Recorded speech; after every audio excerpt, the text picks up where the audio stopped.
우리 하나님의 말씀 봅니다. 시편 57편 1절, 2절, 3절 말씀 보겠습니다. 시편 57편 1절에서 3절까지 있는 말씀 보겠습니다. 세 절 말씀을 우리 다 같이 한 목소리로 읽습니다. 하나님이여 내게 은혜를 베푸소서. 내게 은혜를 베푸소서. 내 영혼이 주께로 피하되 주의 날개 그늘 아래에서 이 재앙들이 지나기까지 피하리이다. 내가 지존하신 하나님께 부르짖으며 곧 나를 위하여 모든 것을 이루시는 하나님께로다. 그가 하늘에서 보내사 나를 삼키려는 자의 비방에서 나를 구원하실지라. 셀라. 하나님이 그의 인자와 진리를 보내시리로다. 아멘. 우리 하나님의 이름에는 참 여러 가지 많은 이름들이 있죠. 사랑의 하나님, 공의의 하나님, 거룩하신 하나님, 평강의 하나님, 치료하시는 하나님, 위로하시는 하나님 등등 여러 가지 많은 이름들이 있어요. 또 전능하신 하나님, 전지하신 하나님, 무소부재하신 하나님, 이처럼 여러 가지 많은 이름들이 있는데 이 여러 가지 많은 이름들을 한 가지 이름으로 통합한다면 어떤 이름이 적당할까요? 오늘 본문 속에 나와 있는데요, 바로 지존하신 하나님, 지존하신 하나님, 지극히 존귀하신 하나님. 여러분은 지존하면 어떤 것이 생각이 납니까? 언제부턴가 지존하면, 참 오래된 이야기지만 지존파라는 게 있었죠. 참 무자비한 그런 살인사건이었는데, 그래서 언젠가부터 이 지존하면 지존파 이런 말이 생각이 나요. 참 안타까운 일이. 지존이란 말은 참 너무나 귀하고 너무나 아름다운 말인데 언제부턴가 이 지존파가 생각이 나게 돼요.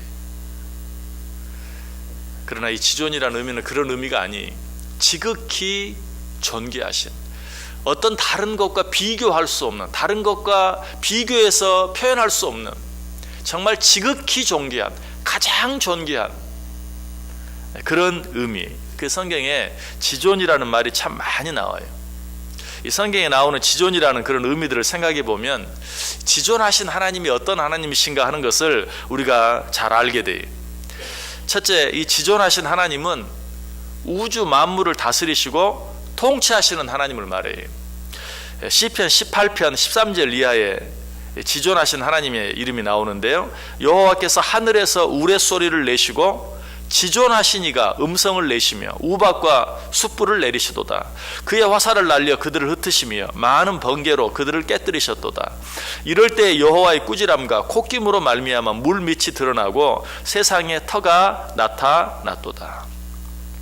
여기서 말하는 지존자 하나님은 천지를 창조하셨을 뿐만 아니라 그것들을 마음대로 오직 말씀 한마디로 다스리고 계시는, 그가 말씀하시면 하늘에서 번개가 치고 그가 콧김만 바래도 물 밑이 드러나며 세상에 터가 나타나는, 바로 이런 하나님을 지존하신 하나님으로 표현하고 있어요. 그러므로 우리는 이 하나님, 지존하신 하나님을 두려워할 수 있어야 돼요. 성경의 표현을 빌리면 이 지존하신 하나님을 경외하며 살 수 있어야 돼요. 제가 늘 말씀드리죠, 하나님 한 분을 두려워하면 우리의 모든 두려움이 사라져요. 왜? 하나님은 지존하신 하나님이시기 때문에, 가장 높으신 하나님이시기 때문에 그 하나님을 두려워하면 그 밑에 있는 다른 모든 두려움들은 다 사라져요. 그러나 하나님을 두려워하지 않으면 어떻게 됩니까? 온갖 두려움이 나를 괴롭혀요. 온갖 두려움으로 우리는 늘 시달리며 살아야 돼요. 두 번째, 지존하신 하나님은 어떤 하나님이신가? 사무엘상 15장 29절에 보면 이스라엘의 지존자는 거짓이나 변개함이 없으시니 그는 사람이 아니시므로 결코 변개하지 않으심이니이다. 여기서는 지존하신 하나님을 어떤 하나님으로 얘기하고 있습니까? 거짓이나 변개함이 없는 하나님. 거짓이 있으면 지존이 아니죠. 지존하다는 말을 쓸 수가 없죠. 지극히 존귀하다는 말을 쓸 수 없죠. 지존하신 하나님이라는 그 이름의 의미는 거짓이 없다, 변개함이 없다. 사람은 어때요? 거짓이 있을 수밖에 없어요. 일부러 거짓말을 하지 않는다 할지라도 무한하지 못하고 유한하기 때문에 우리들의 모든 능력이나 모든 것들에는 제한이 있기 때문에 분명 내가 진실로 어떤 일을 하겠다고 약속을 했다 할지라도 나 자신의 무능력함으로 인해서 어떤 환경의 변화로 말미암아서 그것이 거짓말이 되어버릴 때가 많아요. 사람은 거짓이 있을 수밖에 없어요. 그래서 하나님에 대해서 이야기할 때 하나님은 사람이 아니심으로 거짓말을 하지 아니하시고 라고 성경이 말하잖아요. 그 말 속에는 사람은 거짓말을 할 수밖에 없다. 본이든 타이든. 그러나 지존하신 하나님은 거짓이 없으시다. 변개함이 없으시다. 무슨 말입니까? 하나님의 모든 약속은 진실하다. 하나님의 모든 말씀은 진실하다. 그러므로 우리는 그 말씀을 붙잡고 살아가면 결코 실수함이 없어요. 왜? 하나님의 말씀은 변개함이 없고 하나님의 말씀은 거짓이 없기 때문에 그래요. 세 번째로, 지존하신 하나님은 온 세상의 왕이시다 라고 성경이 이야기해요. 시편 47편 2절에 말합니다. 지존하신 여호와는 두려우시고 온 땅에 큰 왕이 되심이로다. 지존하신 하나님은 온 땅에 큰 왕이 되신다. 만왕의 왕 되신다 라는 말이. 그러므로 우리는 이 하나님만을 온전히 섬길 수 있어야 돼. 그의 통치를 받아야 돼. 그의 다스리심을 받아야 돼. 그래야 하면 편안해.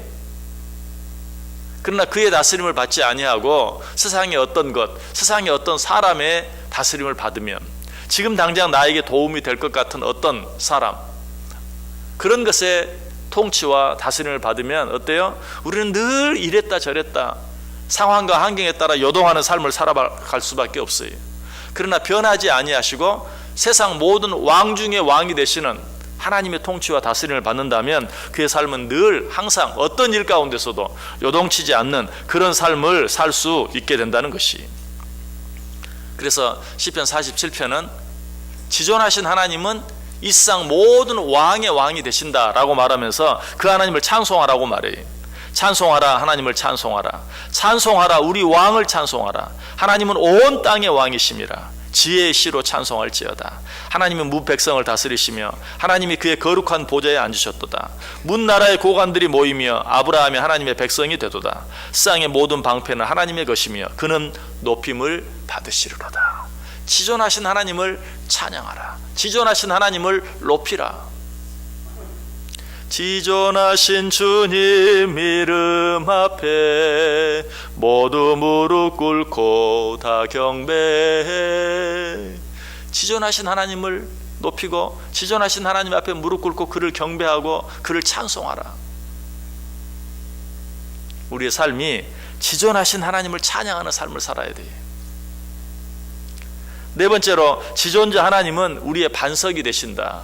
지존자 하나님은 우리의 구속자가 되신다라고 성경이 말해요. 시편 78편 35절에 하나님이 그들의 반석이시며 지존하신 하나님이 그들의 구속자이심을 기억하라. 지존하신 하나님은 우리의 반석이 되신다. 무슨 말이에요? 지존하신 하나님의 터 위에 우리를 세우면, 우리의 집을 세우면 그 집은 어때요? 성경이 뭐라고 말해요? 반석 위에 집을 세우면 바람이 불고 비가 오고 창수가 나도 결코 무너지지 아니하리라. 여러분의 인생의 집을 어디에 짓기를 원하세요? 지존하신 하나님, 그래서 우리의 반석이 되신 하나님, 그 위에 우리의 집을 세워야 돼요. 그 집은 정말 그 어떤 풍파가 일어도 흔들리지도 않고 더더욱 무너지지는 않는 것이. 뿐만 아니라 그 하나님은 어떻다고요? 우리의 구속자가 되신다. 시편 111편 9절, 여호와께서 그 백성에게 구속을 베푸시며 그 언약을 영원히 세우셨으니 그 이름이 거룩하고 지존하시도다. 우리를 구원해 주실 수 있는 분은 지존자 하나님 한 분뿐인 것을 분명히 이야기하고 있어요. 지존하신 하나님은 그야말로 지존이에요. 지극히 존귀하신 분이에요.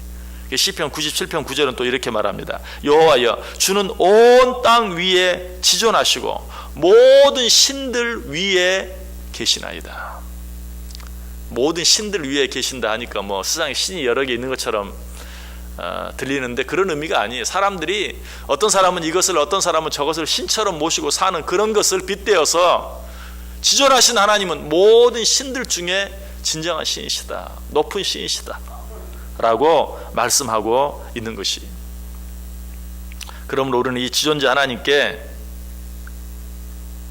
모든 것을 맡기고 이 지존자 하나님만을 온전히 의지하며, 그리고 아까도 말씀드렸던 것처럼 이 지존자 하나님만을 온전히 두려워하며 살아갈 수 있어야 돼요. 그렇게 하기만 하면 우리는 이 세상을 살아가면서 두려워할 일이 없고 이 세상의 어떤 일 때문에도 요동하지 아니하고 오직 지존하신 하나님 안에서 털끝 하나 상하지 아니하고 매사에 모든 일에 승리하며 살아갈 수 있게 되는 것이. 그래서 사도 바울이 뭐라고 말해요? 그런즉 이 일에 대하여 우리가 무슨 말하리요? 만일 하나님이 우리를 위하시면 누가 우리를 대적하리요? 여기 한마디를 덧붙인다면 만일 지존하신 하나님이 우리를 위하시면 누가 우리를 대적하겠느냐? 왜? 하나님은 지존하세요. 지극히 높으신 하나님이, 그 하나님이 우리 편이 되시면 누가 우리를 대적하겠느냐? 세상에 살면서 줄을 잘 써야 된다는 말을 하죠. 줄을 잘 써야 된다. 정말 줄을 잘 써야 돼.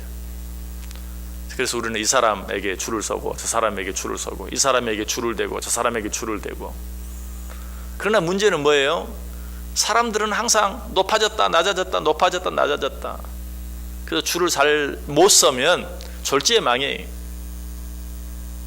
그런데 가장 확실하게 줄을 서는 방법이 있죠.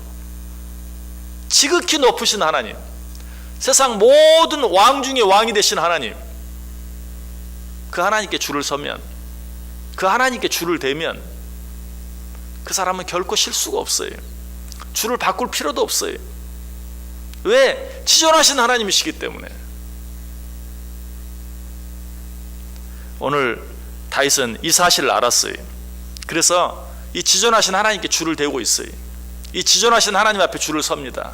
2절 보세요. 내가 지존하신 하나님께 부르짖으며 곧 나를 위하여 모든 것을 이루시는 하나님께로다. 내가 지존하신 하나님께 부르짖는다. 왜? 하나님은 지존하시니까, 가장 높으신 하나님이시니까, 이 세상 모든 왕 중에 왕이시기 때문에, 이 세상 모든 신들 중에 가장 뛰어난 신이시기 때문에 나는 그 지존하신 하나님께 부르짖는다. 그 하나님 앞에 줄을 대면 하나님이 어떻게 해주십니까? 3절 보세요. 그가 하늘에서 보내사 나를 삼키려는 자의 비방에서 나를 구원하실지라. 하나님이 그의 인자와 진리를 보내시리로다. 지존하신 하나님께서 내가 그 하나님께 구하고 부르짖을 때 나를 삼키려는 세상의 모든, 나를 비방하는 모든 자들 가운데서 나를 구원해 주신다라고 이야기하고 있어요.